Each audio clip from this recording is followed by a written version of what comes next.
Over the last couple of months, I've been meditating a lot.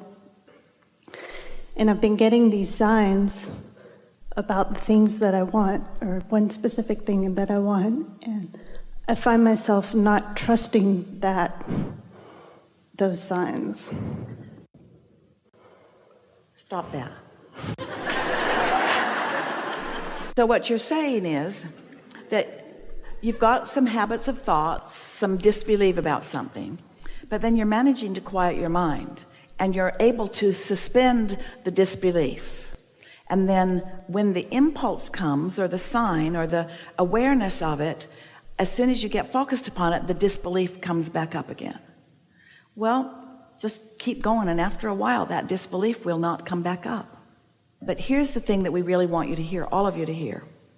Most would say, well, until what I want manifests, then I won't believe it. And we say, but you've got to have some faith or trust in the process.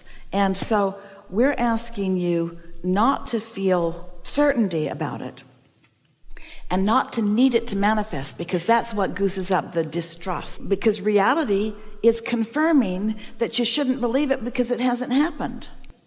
So reality will always prove that your dream is not happening, or at least that it hasn't happened yet. And that's the whole point of this conversation that we're having these days.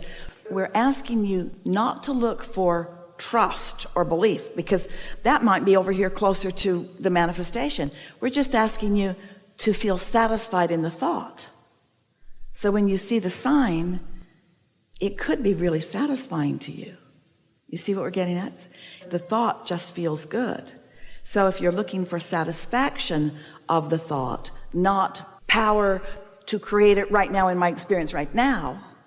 And I do feel satisfaction, but it usually, I'm so close. You're starting to think too much. So just feel the satisfaction, and in time that satisfaction will turn to trust.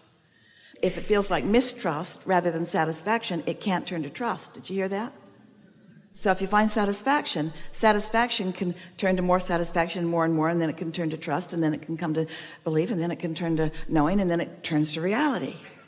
This full-blown, manifested in every way, where you can translate it through all of your physical senses, and so can others. But in the beginning, just ask for satisfaction. Not proof, not evidence, not speed, not momentum, just satisfaction. Ooh, that thought felt good. Ooh, that thought feels good. That thought feels good. That is such a satisfying thought. Esther is finding herself all through the day acknowledging how satisfying this is. How satisfying this is. How satisfying this is.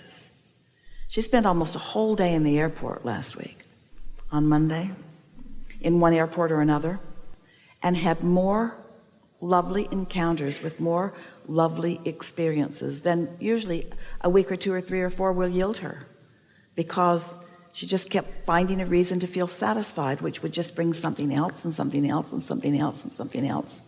She accomplished more that day on her computer in the Sky Lounge than most weeks yield to her.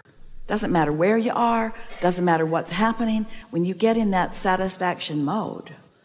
And we're making it sound like it's just little things, but it's all things. It is as easy to create a castle as a button.